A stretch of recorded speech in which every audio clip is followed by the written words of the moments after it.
Localizada em Bruce, Dakota do Sul, Iowa, esta fazenda abriga impressionantes 92 mil colmeias. O primeiro passo para colher o mel é retirar as molduras da colmeia. A fumaça pode ser usada para acalmar as abelhas, enquanto sacudi-las e escovar suavemente podem desalojá-las das armações. As estruturas de mel estão prontas para a colheita quando pelo menos 80% de suas células estão preenchidas com mel coberto de cera. Essa cera é fundamental para manter o mel úmido entre 17% a 21%, não fermentado e intacto. Cada colmeia desta fazenda é meticulosamente cuidada para poder abrigar até 60 mil abelhas. No total, existem aproximadamente 4,5 bilhões de abelhas na fazenda. O tipo de colmeia usado no Zeur-Ara é significativamente diferente daquele do Japão, onde colmeias feitas de madeira são usadas para imitar as condições que as abelhas encontrariam na natureza. Por mais criativo que este país sempre tenha sido, eles também criam abelhas em toras de madeira como esta.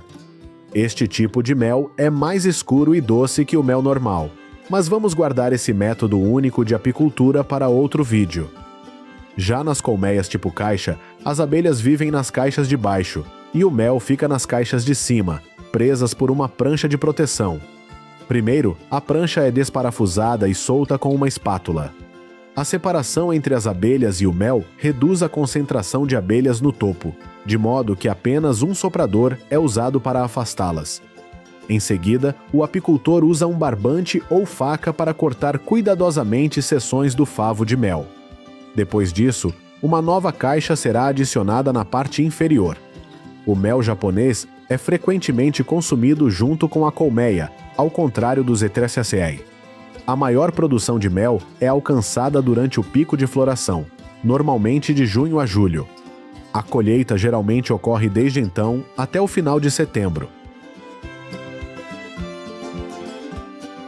Agora voltemos às instalações de extração no Zeuaa, onde as estruturas das colmeias são processadas após serem colhidas. O primeiro lugar onde chegam é chamado de sala quente.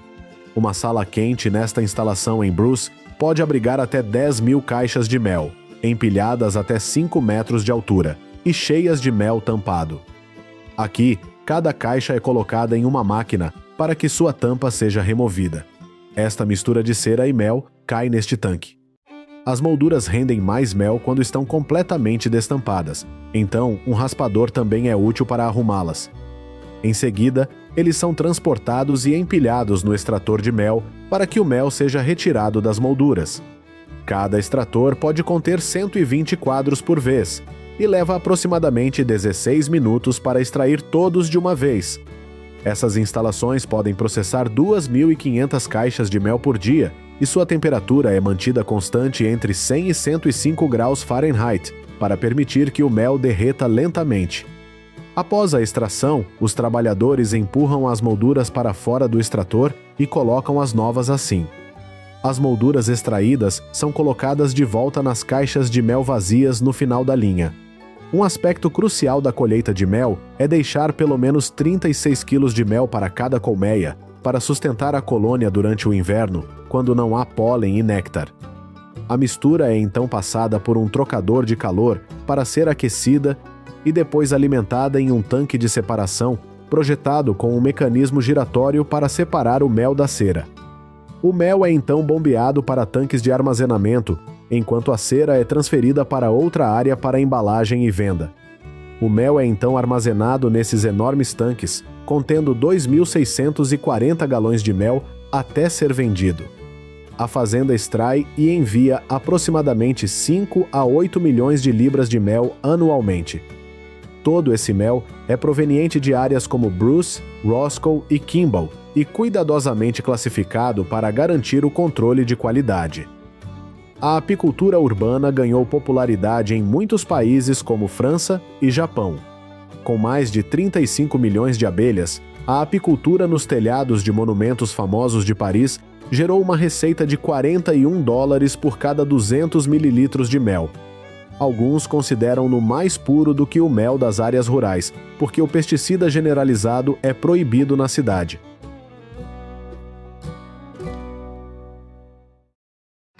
As abelhas têm uma inclinação natural para construir os seus ninhos em locais altos. Por isso, além dos telhados, as falésias íngremes são outro local onde milhões de quilos de mel podem ser colhidos.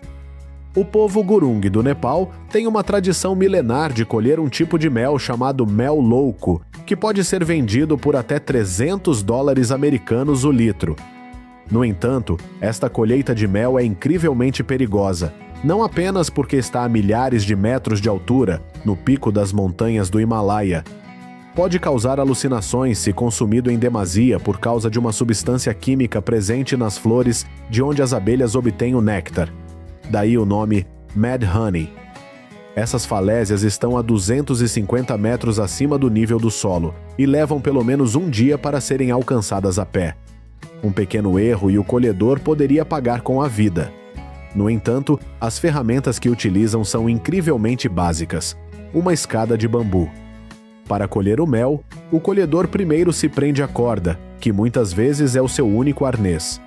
Então, usando uma vara de 3,6 metros de comprimento chamada tango, eles cortaram a colmeia. Um favo de mel louco colhido geralmente pesa cerca de 3,3 a 4,4 libras. Nos horários de pico, uma colheitadeira pode passar de 6 a 8 horas cortando cerca de 50 colmeias, rendendo aproximadamente 600 quilos de mel. Você se atreveria a ficar pendurado a 250 metros de altura por 6 horas para arrecadar cerca de $70 mil?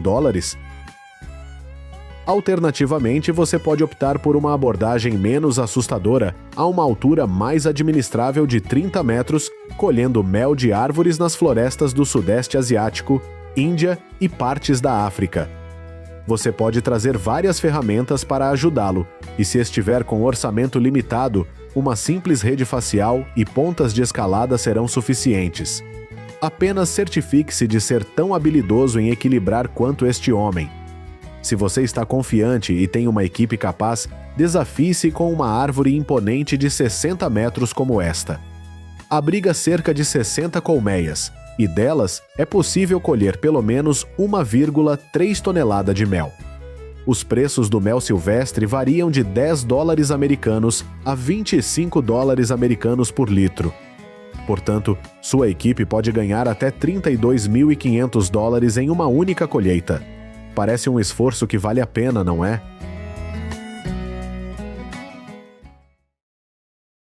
Nossa próxima parada será visitar os apicultores nômades da Ásia e da África, onde há grandes variações sazonais na floração das plantas.